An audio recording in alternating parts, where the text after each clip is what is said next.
जैसे ही ब्रह्मचारी माधव उस गांव के बाहर बने एक पुराने आंगन से गुजरे, उनकी नजर एक बड़े पिंजरे पर पड़ी। पिंजरे में एक खूबसूरत मोर बैठा था, लेकिन उसकी आंखों में चमक नहीं थी। माधव को देखते ही वह मोर बोला, हे ब्रह्मचारी, अगर तुम्हें जंगल में कभी कोई मोर दिखे तो बस इतना कहना कि मैं अब भी कैद में हूँ। माधव रुके, मोर की ओर देखा, फिर धीरे से बोले, ठीक है, अगर मिले तो मैं जरूर कह दूंगा।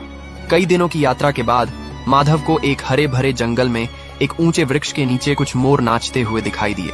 माधव वहीं रुके और ऊंची आवाज में बोले, तुम्हारा एक साथी आज भी पिंजरे में बंद है। उसने तुम्हें याद किया है और तुम्हें नमस्कार भेजा है। इतना सुनना था कि एक मोर जो सबसे किनारे खड़ा था एकदम से लड़खड़ाया और कुछ ही पलों में जमीन पर गिर पड़ा। वह अब नहीं रहा।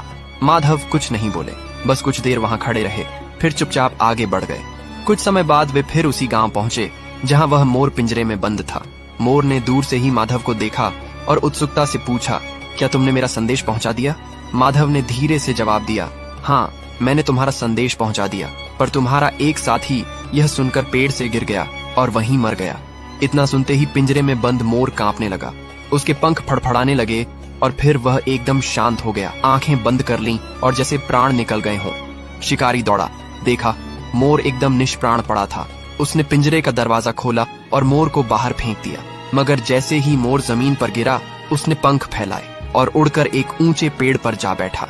माधव ने शांत स्वर में कहा, जो बात समझ से न हो सके उसे कभी कभी चुप रहकर ही हल करना पड़ता है। आजादी के लिए जोर से नहीं, समझदारी से उड़ान भरनी पड़ती है। कभी कभी चुप रहकर गिरना ही असली उड़ान की शुरुआत होती है।